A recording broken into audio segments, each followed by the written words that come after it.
So once again, thank you for joining us here at the Brattle Theater, and welcome to our online audience as well. And now I'm pleased to introduce tonight's speakers. Slavoj Žižek is a philosopher, cultural critic, and psychoanalyst who has published over 50 books. He is a professor at the European Graduate School and at New York University.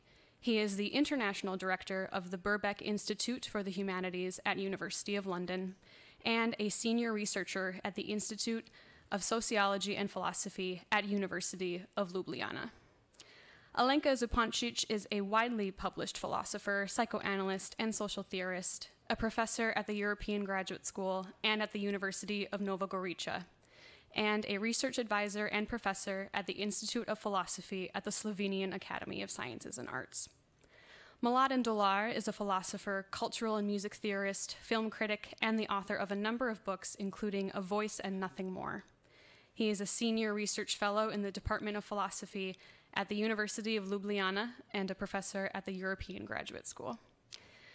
Before turning things over to our panel, I'd like to give a special thanks to the MIT Press director Amy Brand, and want to highlight the Short Circuits series, which is edited by all three of our speakers tonight. Short Circuits intends to revive a practice of reading which confronts a classic text, author, or notion with its own hidden presuppositions, and thus reveal its disavowed truth. The basic criterion for the texts in this series is that they effectuate such a theoretical short circuit. After reading a book in this series, the reader should not simply have learned something new.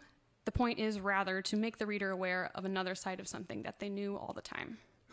We are so pleased to host this event at the Brattle Theater tonight. Please join me in welcoming Slavoj Žižek, Alenka Zupančič, and Mladen Dolar.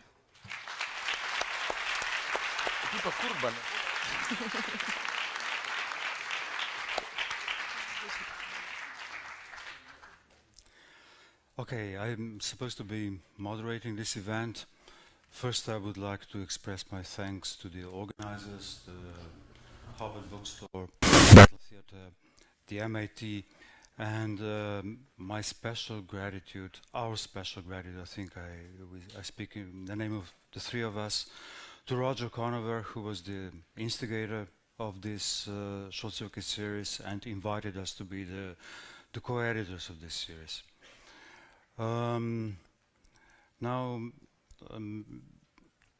Being the moderator is very strange for me, a strange position to occupy in this event, because the moderator is supposed to be in some sort of meta position in relation to the interlocutors or to the subject matter.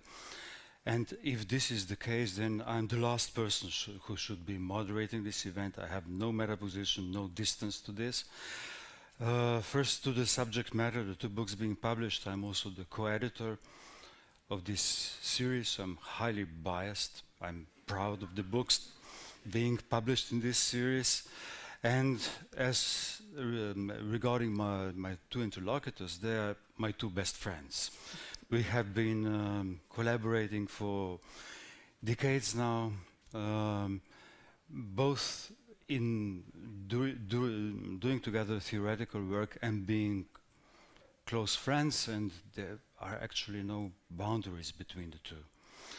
And I think it's quite unique and rare that actually three people like us, friends and close theoretical collaborators, are given the opportunity to co-edit a series at a prestigious editor like a publisher like MIT, and we feel very privileged to be in that position. Now to say something about what connects, there is a common plot, there is a common narrative that we all work on. And the simplest way to describe this common plot at the bottom is to say that we work on the juncture, the interstice between philosophy and psychoanalysis. And this juncture is paradoxical, because most philosophers, the bulk of people who work in philosophy, would see psychoanalysis as a suspicious kind of domain, marginal to philosophy, not proper philosophy. Some would take, well, some inspiration from psychoanalysis, or some would try to turn psychoanalysis into another philosophical current, which is not what we are trying to do. this is a way of neutralizing the sting of psychoanalysis. And on the other hand, most of the people who are psychoanalysts, who work in psychoanalysis, have a certain hostility and distance to philosophy. And this started already with Freud, was absolutely wanted to keep away from philosophy. He saw it even as a danger for psychoanalysis, his connection with philosophy. And Lacan was even more adamant. In one of his famous pronouncements, he says, "Je m'insurge contre la philosophie." I raise up against philosophy. One thing is certain, this is a finished thing. Like, one couldn't be more clear. But then there's a paradox. If you look at Lacan's work, and both his written work and the seminars he has been giving for 27 years, there's hardly any session that passed by without him referring, very centrally referring, giving very specific philosophical references. And his key concepts, the key concepts of psychoanalysis, are always underpinned by a philosophical reference. We take the concept of the unconscious, there is Descartes and cogito. And he even claimed that cogito was the subject of the unconscious.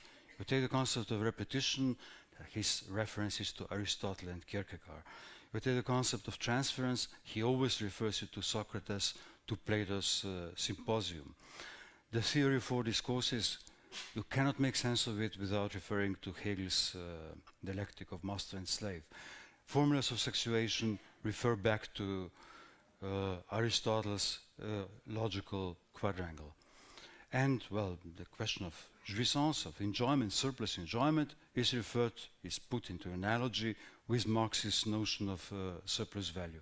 So philosophical references abound. There is no Lacan without philosophical references. And of course there is a paradox, and I think that Lacan, on the one hand, opposed philosophy as a unitary field or as a totality, but by opposing this unitary field of totality of philosophical discourse, this gave him freedom to address philosophy at singular points, and singular points which very precisely point to certain intersections with psychoanalysis, and which make that philosophical tradition is seen in a completely different way, and also psychoanalysis, by this reference to philosophy, suddenly becomes something very different. So we work at this particular juncture, all three of us, we see it as extremely productive. Now the two authors whose books are presented here today, although they have a common plot and address questions, same questions as it were, there couldn't be a bigger difference in style. This is Alenka's, I think, fourth book in English, and each of those books are very precisely focused on a certain topic, and they're rather thin books.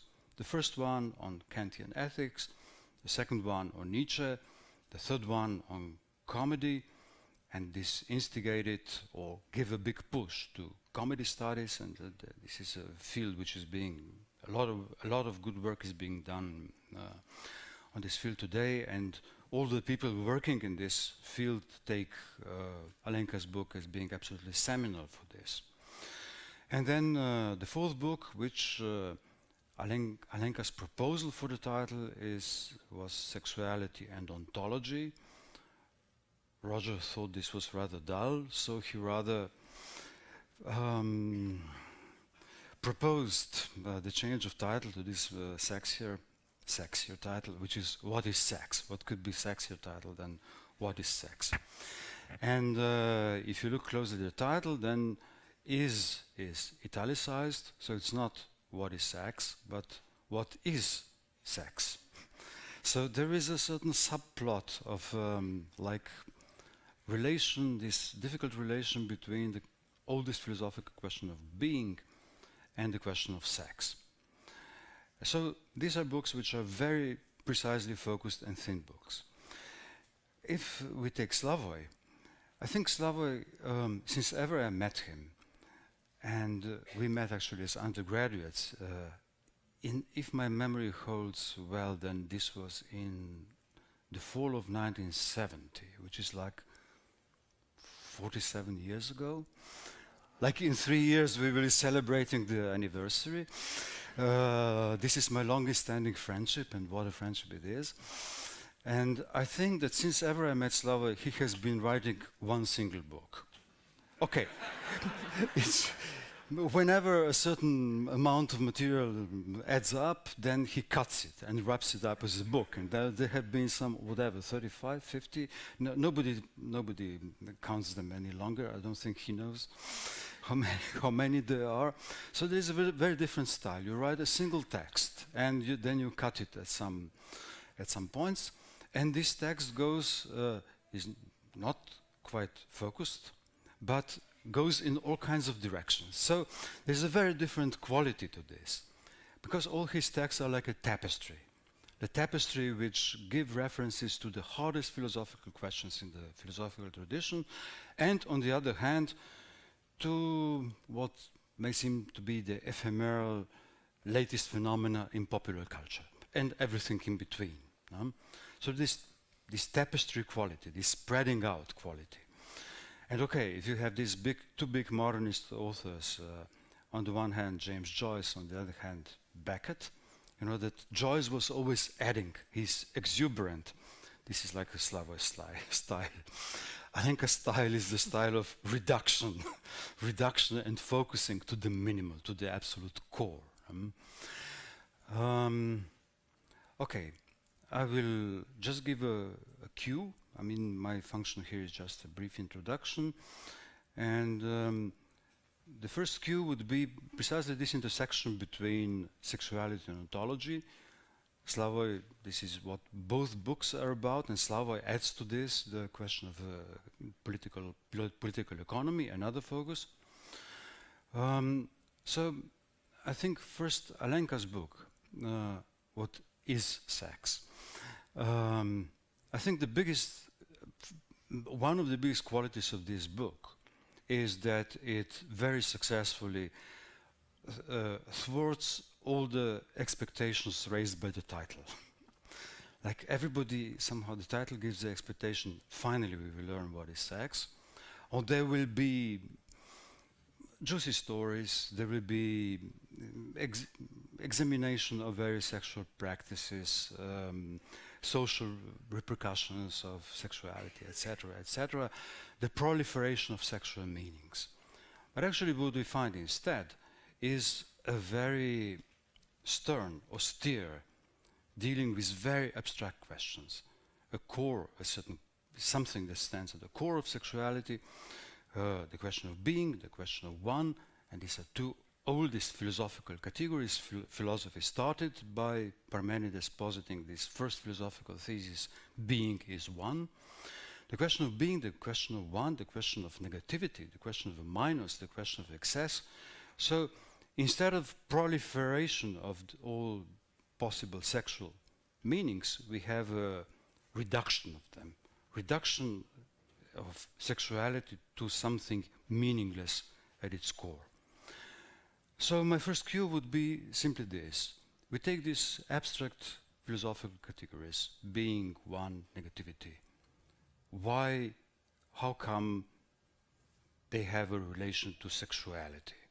How come, what is the point, where do you see the possible mapping between the most abstract philosophical question and where the sexuality comes in? And this is a sort of cue for both, because one part of Slavoj's book actually is a kind of reaction to Alenka's book. It was written after Alenka's book, but they were published at roughly the same time. So what is this? One being negativity on the one hand, the question of sex and sexual difference on the other. How does these two domains of pure philosophy and this take on sexuality that we have in psychoanalysis, how do they come together? And Alenka, please, first. Okay, thank you. And thank you all for coming here.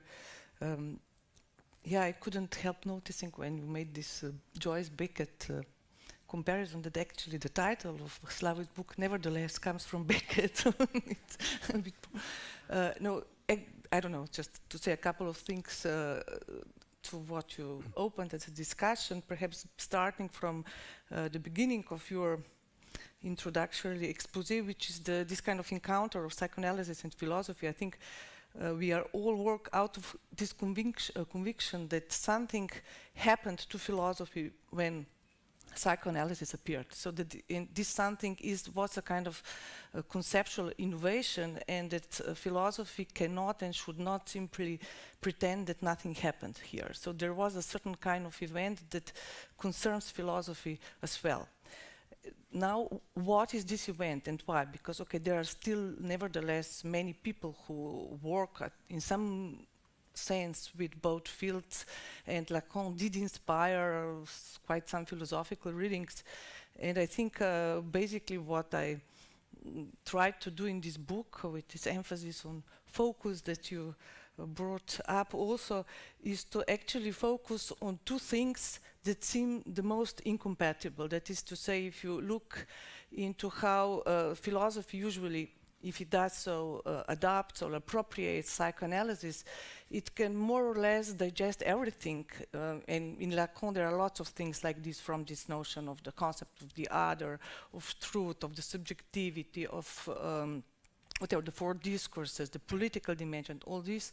But sexuality, it is really usually something that is simply left out as something that philosophy finally don't know what to do with. And on the other hand, so this is on the side of philosophy, and if you look at the side of psychoanalysis, it is ontology, the word that is usually, I mean, that psychoanalysis doesn't really know what to do with, and Lacan had some kind of really harsh words for ontology being the discourse of the master. So I really tried to not really put these two together, but to actually cast them in the opposite camps, namely cast the sexuality as the very philosophical problem of psychoanalysis, and ontology to some extent as a core problem of sexuality as psychoanalysis kind of sees it. So these were this kind of abstract stakes that Mladen mentioned, and basically the argument there is that for Lacan, what is interesting is that ontology as this science of being, qua being, comes with a certain price. This would be this kind of criticism of what philosophy does. It comes with a certain price, and this price is that it has to kind of obliterate or even stitch up a certain negativity that is part of being, but it's not reducible to being. I mean, it's not being nor non-being, but it belongs to it. So you have a slightly different story than, for example, in Heidegger, we have the story that philosophy is history of philosophy is a kind of forgetting of being. Here it's the forgetting of something in being which is not fully being. And the importance of this negativity of this something is precisely that while not being fully being, and Lacan calls this the real, as different from being precisely, it nevertheless affects the loss of being and its appearing. So it's not this kind of a simple neutral negativity, but it's a negativity that is very much inscribed into what appears as what is there. And so what was really important for me to put it in a kind of a nutshell is that this is not simply about a certain dimension, precious dimension, that was kind of let out by philosophy and that psychoanalysis discovers and now protects or is the guardian of it because it cannot speak for itself. The crucial turning around is, I think, this main thesis of psychoanalysis, that this dimension very much speaks. It speaks and is inherent into everything that is out there, but we have to know how to listen to it, to recognize it, and to work with it. So, and in this way, then we can perhaps later on, but I won't go into this now, come into this, what I refer to as this short circuit between ontology and epistemology, because the notion where these things come together is precisely the notion of the unconscious, which is not simply the opposite of conscious, it's not some container of some deeply refreshed thoughts, but it's precisely a very precise formal structure in psychoanalysis, which is a structure of knowing. It's not simply not knowing, it is knowing, but precisely at a knowledge that can never be of this kind of immediate kind. So this is just kind of a general way of saying what is the main argument of my book. Slavoj. Slavoj. I will approach this from another perspective. Incidentally, I'm grateful to the lady who introduced us. I just want to make an obvious self-critical remark. I was introduced as this, that, and psychoanalyst. Please, I talk all the time. Can you imagine me to sit there and listen patiently to another person for more than 20 seconds, whatever? No, not that. Okay, let me go on. I will try to formulate what you were approaching in a much nastier way, but don't be afraid. No big trigger warnings are needed. Although for some of you it may be problematic, but please take very naively and seriously what I will say. This, how sexuality is not a threat to ontology, but signals an inherent self-blockade, self-impediment in the order of being. Look, I'm sorry if some of you will be wounded. I asked myself, inquiring with friends who know more than me about it, what would have been a zero-level, most elementary shot in standard male chauvinist hardcore pornography? And different people came with the same answer. It's a very specific shot. Woman lying on her back with her legs up spread. In front you see, in close up, because the camera is close to that point, the guy penetrating her, but there is almost always another feature which is absolutely crucial. Between her thighs, legs in the air, you always see in the background her face, breaking the basic rule of fiction cinema, where you know an actor, if it's not a point of view shot, is not allowed to look into the camera. She is addressing you or me or the spectator, trying to demonstrate, yes, I'm really enjoying. Of this, stop trigger warning, no dirty stuff more. What interests me in this scene so much is first how wrong it is, the standard critical notion that hardcore pornography objectivizes, instrumentalizes the woman. It's exactly the contrary. In most of the movies I was told, I'm talking about this short, 10 minutes, just the copulation, you even don't see the man's face. He is just an instrument. His point is to have the erection and bam bam do the work. The only one treated as subject in this totally elementary sense, a reaction, and also the one who explodes the closed space. It's not just the two of them making love and I observe them. No, one of them is subjectivized and directly addresses me, is the woman. Now, to avoid a misunderstanding, I am a feminist, and my point here is not, oh, so it's okay, women are subjectivized. No, this subjectivization is a fake which is in a way even much more brutal and humiliating for the woman than for the man. But the point that I like here is that I don't see this minimal constellation as some kind of perversion of proper sexuality, where it's always something like this in sexual act. The couple is never alone. It's never, my God, now I'm with the person whom I'm in love, blah, blah, and it's just the two of us. There is always a third element, a gaze imagined, a fantasy element, and so on, which is incidentally also why it's totally wrong to claim that hardcore pornography meant for men is simply a masturbatory device. No, I don't identify, certainly not with that poor anonymous guys who is doing the hard work. I identify with my pure gaze. I'm really a kind of almost Cartesian subject who is just looking for the confirmation of being of jouissance. Like, it is really, jouissance is there. And so it's never just MF.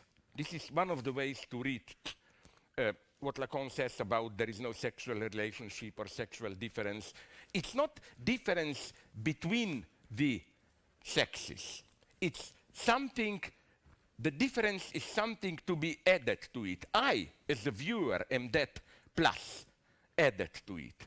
And what has this to do? This, the philosophical content of this vulgar example is simply the basic reflexivity of being. You never get an immediate full enjoyment where all the differences disappear and so on and so on.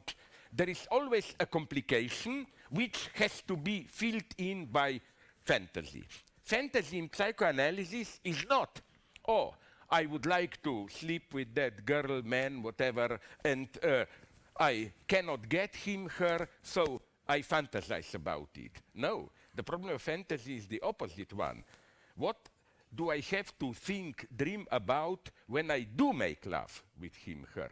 The idea is that it's never the two of us alone. Something is always added. And now let me make a crazy jump so that I don't take so much time. This LGBT topic, the aspect there, and you find this in her book more than in mine, that attracts all of us is the mysterious plus, you know, LGBTQ plus.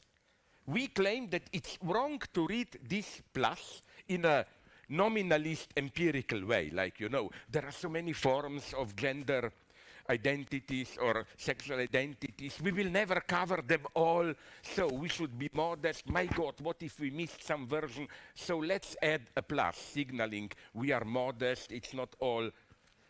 Our speculative thesis is, no, plus is not just this. Plus is, you can be also a plus directly.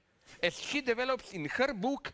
Not in this book, because this is another text. But okay, I treat you the way Mladen treated me. You are also, I think, deeply writing one and the same book and so on. Okay, no, is that the formula of difference is M plus. A woman is plus, which incidentally doesn't mean she is less than man, but on the contrary, that she is more. And that's the mystery. I'm so sad we don't have more time because we will have to answer to your stupid questions, whatever left. But the point is this idea that you take something that appears just as an undefined excess and you say, no, this excess, surplus, as such, it can exist. And so just if you allow me one thing, what forms does this excess take? This excess, you already mentioned it, or you, Mladen, I forgot who, the Lacanian name for it would be plus de jouir, surplus enjoyment. Like in that, I'm apologized in advance, tasteless sin, S-C, not sin, that I evoked. The plus is the gaze. The plus, this plus has to be here. This is the surplus enjoyment of the scene there. And now let me make, and then I stop, the last concluding remark with regard to an event which goes on now and which I think should be taken very seriously. I consider it's a great revolution, potentially. You know, this big, let's call it naively, feminine awakening, women coming out, we were harassed, and so on and so on. But I hope you will agree with me that the danger is that, among other things, and I am grateful to Mladen, he noticed this when we had the same shitty round table yesterday in New York, that, that this will regress into yet another case of, political correctness at its worst, where what justifies you, what gives credibility, authority to your word is to proclaim the status of victimhood, you know. To be listened to seriously in these times, you have to proclaim that in some sense you are a victim. If we will follow just this path, it's not enough.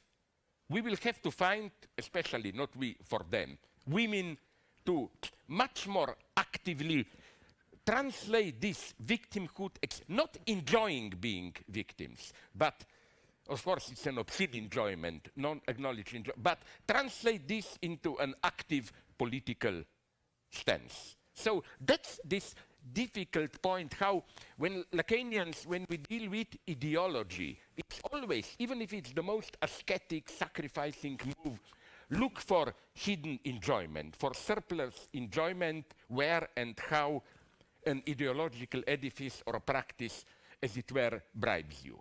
I've spoken too long, I'm sorry. Okay. I have two questions, one for each, and then we go to the questions by the public, which we did it in a Stalinist way. He has questions there. It was all censored, you know, and so on, so that... No, I'm the censor. I'm the censor. Stalinism is on. You notice the 3 seats here. You will not hear about them. They are already on their way to Gulag. But okay, let's go. It's okay. I have a brief question for Alenka. Actually, I'll just repeat the question. We had a discussion about her book in Chicago last week. And one student in the audience said, okay, I respect this theoretical work, but you are taking all the fun out of sex. And Alenka adamantly said, yes, this is what I'm doing. So, okay, are you taking all the fun out of sex? Yes, and I'm proud of this achievement. Because I think part of the way precisely in which, I mean, okay, this is also to some extent a Foucauldian point, and I kind of counteract it in another way. Part of the way in which precisely sexuality is being, in fact, exploited and as subjected to all kinds of constraints, why it is precisely by this idea that there is something inherently kind of non-problematic, liberating about sexuality, and precisely by this kind of injunction to produce sexual meanings, to recognize sexual. You have sometimes this still very bizarre image that Freud was actually somebody who discovered sexual meanings behind everything. It was actually the other way around. It was not that he didn't discover sexuality as the ultimate answer beyond all these meanings, but as the ultimate question, because it's precisely where you, I think in some way you can say that the very way also both psychological, philosophical and political stakes of psychoanalysis lie precisely there where it is capable of cutting this kind of fluent circulation of meaning, feeding all these kind of not fantasies, but precisely interrupting this flow and this juicy part of the affair, which kind of fits all kinds of social and other fantasies. So yeah, it is not only my achievement, I guess, that Lacan already, I mean, the formulas of sexuality, I mean, it is, where can you get more abstract or more kind of deep into the logic and mathematics than with sex? I mean, this is somehow already written into Lacan. But I think it is important not simply to reduce it to this point of impasse and impossibility, which, however, as such, is irreducible. So I think that there are both moves, the kind of, but yeah, meaning and this kind of enjoyment in innuendo is not exactly what is what psychoanalysis is there to promote or to. Yeah. Okay, Slavoj, I have to ask you about this last part of your book. I mean, sexuality and ontology are already strange bedfellows. If you add to this political economy, makes it even stranger. So why this trio? I mean, how do you see then the function of political economy in relation to the first two things, ontology and sexuality, and you make this or oops, or whatever, triad, like the universal ontology, the particular sexuation, the singular political economy, critique of political economy. How do you see the relation between the three? What is the point of the third one being added to the first two? This is a beautiful question. I'm tempted to say, let's make a short break and then you return and we go on for 3 hours, no? Because you touch the core of my book. Again, I don't want to be too boring here. So, as which of you was it? I forgot. Already indicated that crucial for Lacan's notion of plus de jouir, surplus enjoyment, enjoyment found in the very renunciation to enjoyment. You know, Lacan always proclaimed that anxiety is authentic, okay, but all the topic of sacrifice, there was something fake in it for Lacan. There is always a secret surplus enjoyment in renunciation itself. So I would maybe like to give you one simple example, which is in my book, if I remember it correctly. A friend of mine from Slovenia who works here in the States told me that once, towards the end of the day, he went to a Walmart store and noticed something very strange there. It was toward he noticed near the exit to the store many of those trolleys where you put merchandise full of commodities, merchandises, but just left standing there. And he asked the persons working there, what's going on? And they told him, this is mostly the new impoverished middle class. They were so attached to the ritual of shopping in a megastore supermarket that they go there, the whole family, they go through the entire ritual of shopping, and when it's full, that trolley, they simply leave it there, because what gives them pleasure is just the process, you know. And so it's a nice example of how what remains there is surplus enjoyment without even enjoyment. So the point is, as we all know, this is a very primitive example of shopping, that you don't just shop to get what you need. It can be almost more important, the very procedure of shopping. At least I admit this. For example, that's why I have big, as they say in California, attitude problems with Amazon.com. Because for me, I like to go when I'm here to Harvard bookstore, not co-op. It's a class struggle here. Progressive Harvard versus reactionary co-op. And you know, part of the, I'm sorry to use these stupid California terms, but part of the experience of it, it's precisely the process of it.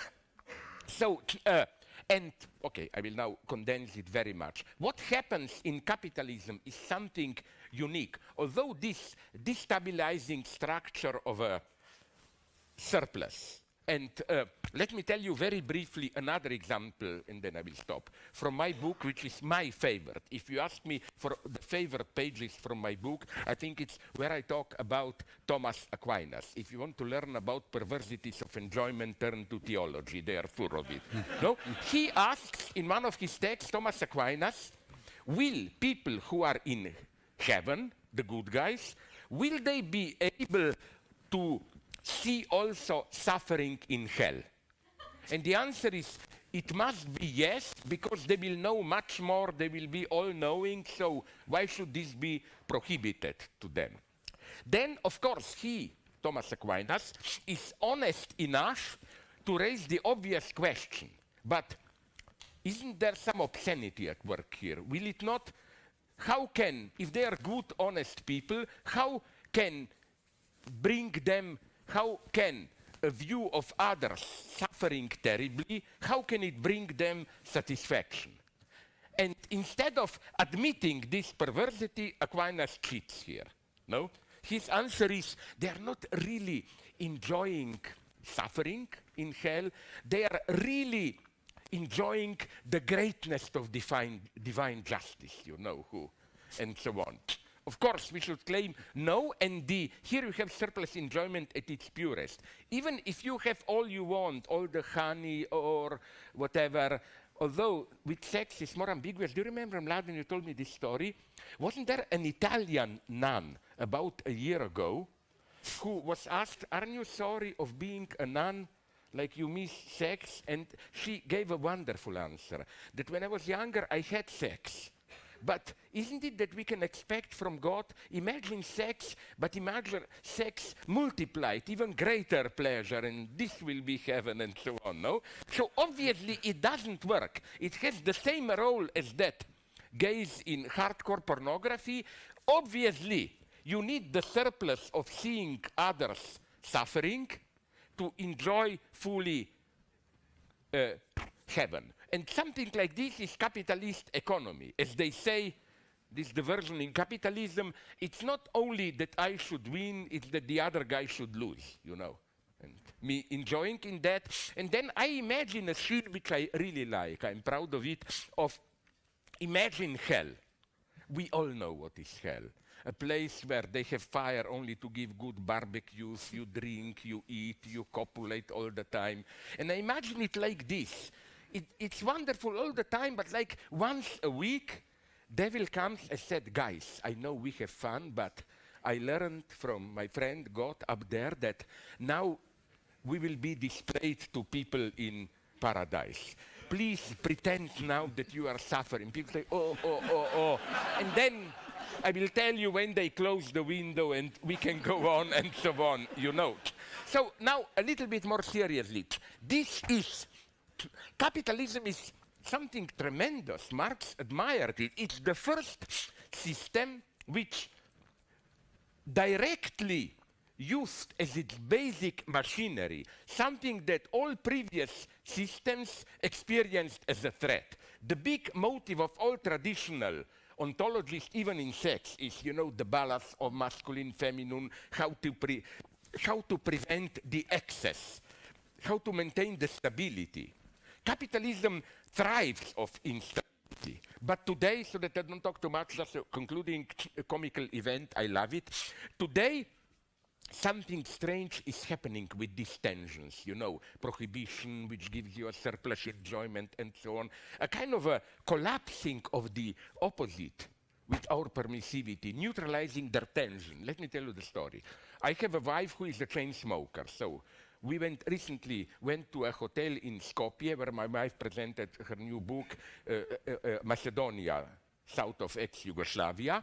And of course, the first question of my wife was, can I smoke in the hotel room? And she got a unique answer. It's prohibited by the law, and you have ashtrays, a couple of them in the room. Then this paradox was even confirmed by, I'm so sad I didn't want to get it boring, I have it on my USB as an image. You know, the ashtrays that were there, you know, usually you have on the bottom of the ashtray, if they are made of glass, some image. The image was the prohibited to smoke sign, you know. And I find this rather sad. Okay, it looks nice, it's a supreme joke, you know, but something is lost in the traditional economy of transgression because the tension is simply cancelled. And I wonder if up to some point Donald Trump doesn't function as that ashtray, you know. I stop. Okay. Okay, we'll have to finish at some, I don't know, 7:05 or something, so we... Haha, that was the idea, that you will not have time to ask No. stupid questions. You know. No, we are supposed to do the book signing and stuff, and we have to be out of here before 8. So I have selected a couple of questions, but not avoiding the tough ones. And I will start... many questions turn around precisely on the note on which you finished, which is our beloved Donald Trump. And maybe first for Alenka, the question is political correctness responsible for the election of Donald Trump?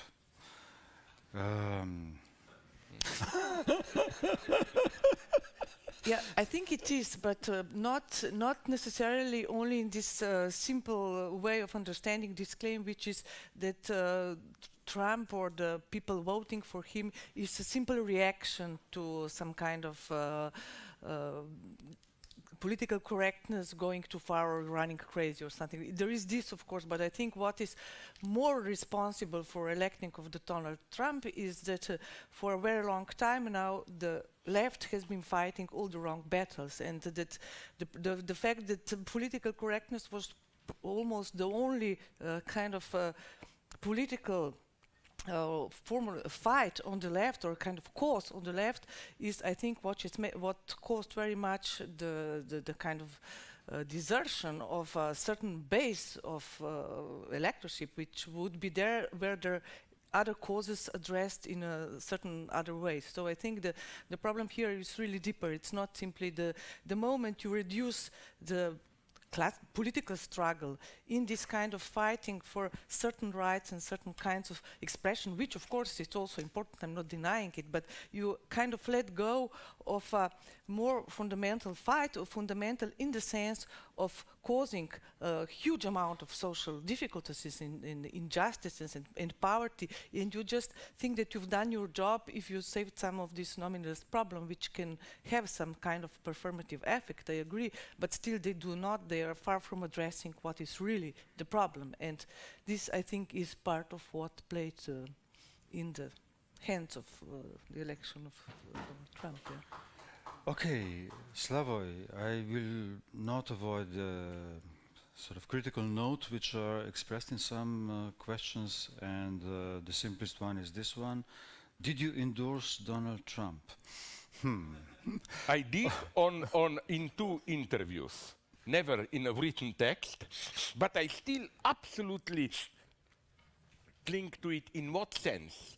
I know, my God, Trump is an abomination, an ontological scandal, ontological even. But my wild hope was that the true problem, and that's also why it's linked to what you said, why Trump won, the true catastrophe is, everybody knows this, the Democratic Party. The way they dealt with Bernie Sanders, the way they avoided the tough questions, and even now it goes on. I don't have any doubt that Russian secret services were messing things up here. The only thing I would like to add here is that Americans, you are doing it all the time, I hope. You just call it fight for democracy, humanitarian help. I mean, I'm not for Putin. I'm attacking him ferociously all the time, but at one point I have had almost a sympathy for Putin when in an interview he said, are you aware that there are a couple of hundred NGO financed in obscure way who are all here to undermine him and so on and so on. Just imagine us doing this to the United States. So I think, nonetheless, that basically this obsession with did Russians hack the election is here precisely to avoid confronting the true deadlock, the true question, what to do with Bernie Sanders' revolution and so on and so on.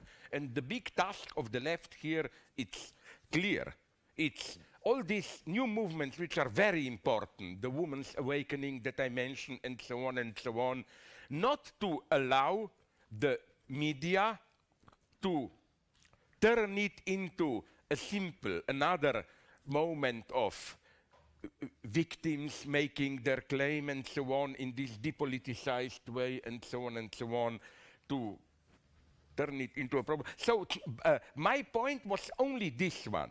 I hoped that only an imaginable thing like disgusting, like Trump the president, can introduce a certain dynamic, especially to the center-left Democratic Party, which may change things. Otherwise, and we learn this sad lesson again and again from Europe, otherwise we will have this very sad scene. You, Alenka, wrote about it very nicely, how insufficient this left liberal reaction is. We have all those wonderful jokes against Trump, you know, Jon Stewart, John Oliver, and so on. And yes, we are dying of laughter, but Trump will be winning more and more, and so on and so on. It's a very sad situation. But so there is no, I'm disgusted at Trump. Just what I like in him is that he is, did you notice this? He's basically systematically ruining the Republican Party. It's total confusion there. This is why I will go now even a step further. In this situation now, you should pray that Trump doesn't get impeached. Why? If he gets impeached, you get Mike Pence, which I'm sorry to tell you is much worse. What I like with Trump is all this crazy, like, disgusting, all these crazy inconsistencies, like take a guy like Steve Bannon, almost neo-fascist and so on.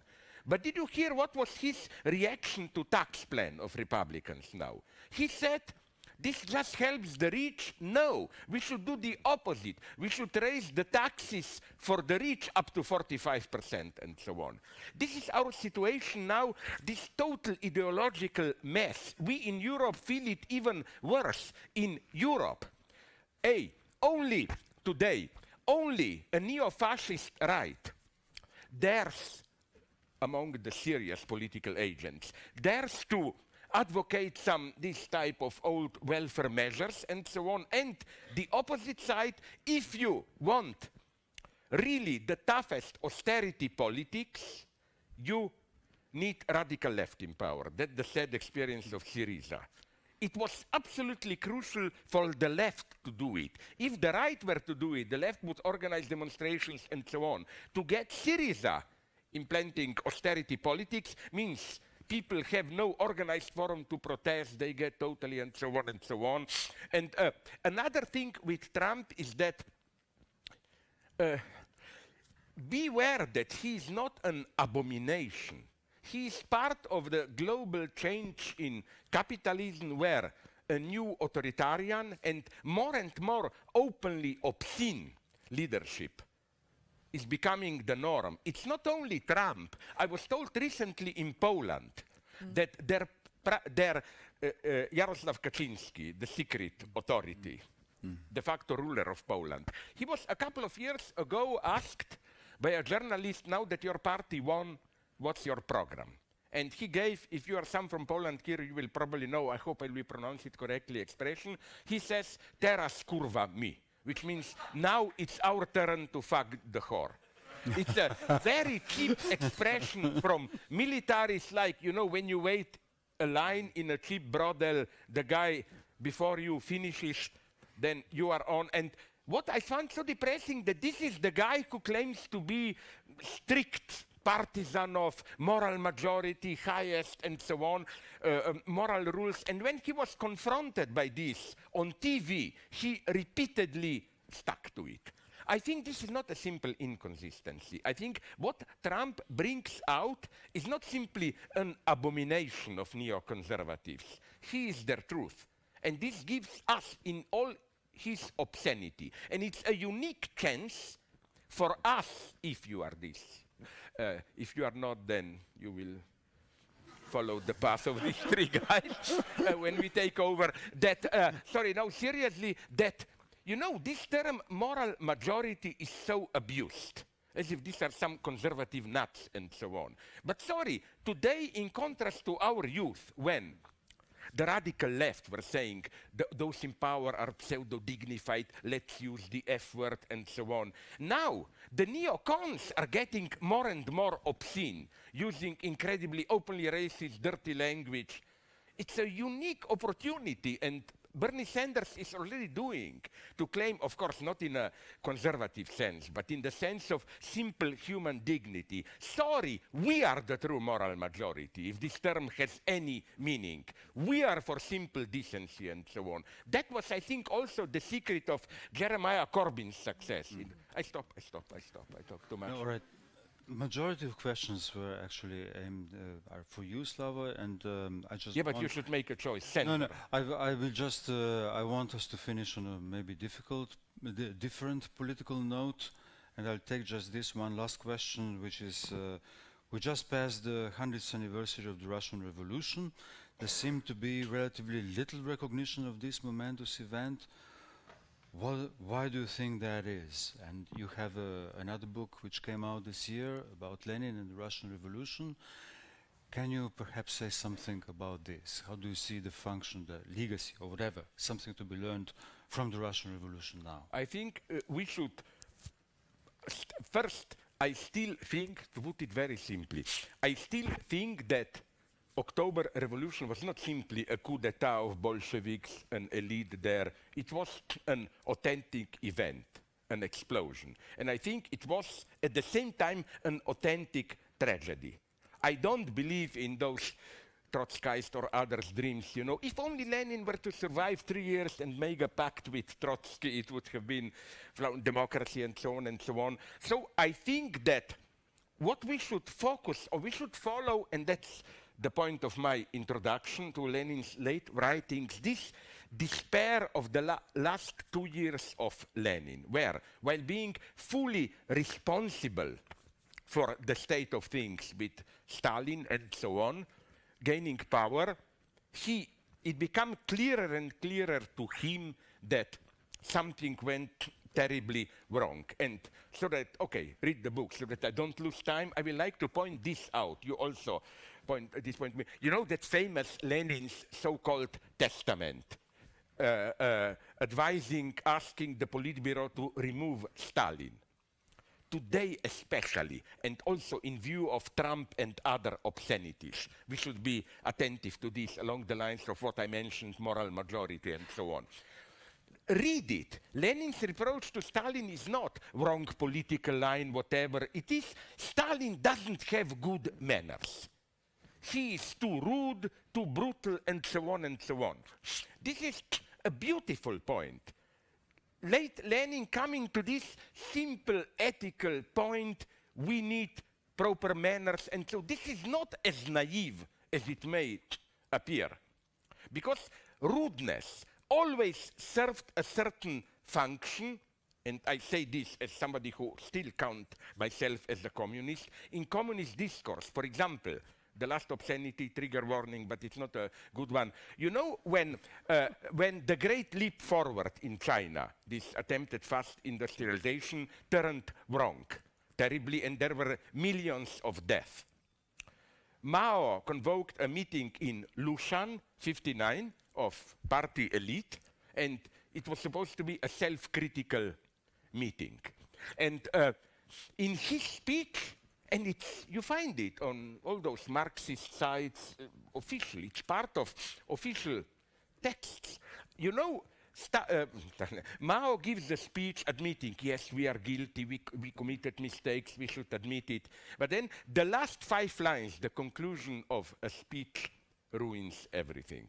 Where Mao says something like, I am the first one responsible, so I have to admit my responsibility. It's like to make it easier to release, and then come the last lines. Literally, I quote them. If you feel the need to shit, you will feel better. If you feel the need, I'm sorry in advance, to fart, do it, it will feel you better. That's how we should do our self-criticism. Now, I find this pretty horrible, and the key point is to understand the rhetoric. Why? When he was talking about millions dead, where does this need of this extremely vulgar metaphor come? I think I read Lenin as pointing in this direction. I think, again, in contrast to fascism, which was not a tragedy. Fascism is to simplify it. An example of bad people promising that if they take power, they will do bad things, and look at the miracle that they really did this, no? But in Stalinism was a genuine tragedy, which is why, in contrast to fascism, dissidence is an inner dialectic of this tragic turn of communism. You don't have some marginal, but nobody in Germany, as far as I know, accused Hitler in the same way as as Trotsky accused Stalin of betraying the revolution. I don't remember anyone accusing Hitler of this. And now, just to conclude, I would like to praise your book, which is there also to sign. In your book on voice, and also in your works already decades ago, you also point out, and we developed it then together, his wonderful book, Voice and Nothing More, Mladen's. I don't know if you included this there. You know, this basic difference between fascism and Stalinism. Fascism, Hitler is a figure of voice. Stalin is a figure of writing, interpretation of sacred texts, and so many other things follow for this. Just one example to amuse you. And that's why I was laughing at you gently. I was waiting for you at the beginning. Check it up on YouTube. Whenever a fascist leader makes a speech, of course, the people applaud, but the leader just accepts the applause. In Stalinism, the leader simply joins the applause.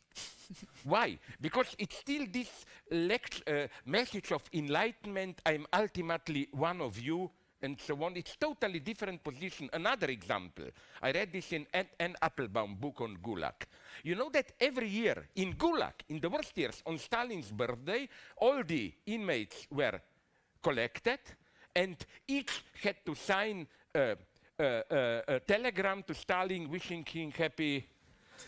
Okay, it was a fake, but you cannot even imagine the same thing in Nazism, collecting all the Jews in Auschwitz and making them sign. It was a totally different discourse. And today, more than ever, when we have this liberal dismissal, they are all the same. No, Stalinism was a nightmare, totally. But it's not the same. Again, it was a tragedy from which we have to learn a lot. It was a tragic twist, maybe it was inevitable, but to finish nonetheless again with you with Beckett, you know, like the lesson with Stalinism is try again, fail better. Well, this is definitely not the lesson what we should do with Hitler. Okay, they told us to stop at like 7:10 at the latest. So the prospect of revolution, I mean, there is a paradox in what you're saying, because revolution in 1917 seemed to be the revolution precisely against the established bourgeois state of things and against the bourgeois manners. Now we have to do the revolution in order to reintroduce the very notion of manners and dignity in public discourse. So it's a revolutionary act is needed to get back to this very basic. We are promising you no fun in sex, just good manners. So thank you very much. We'll be there signing the. And this is we applaud. We are. I learned my lesson.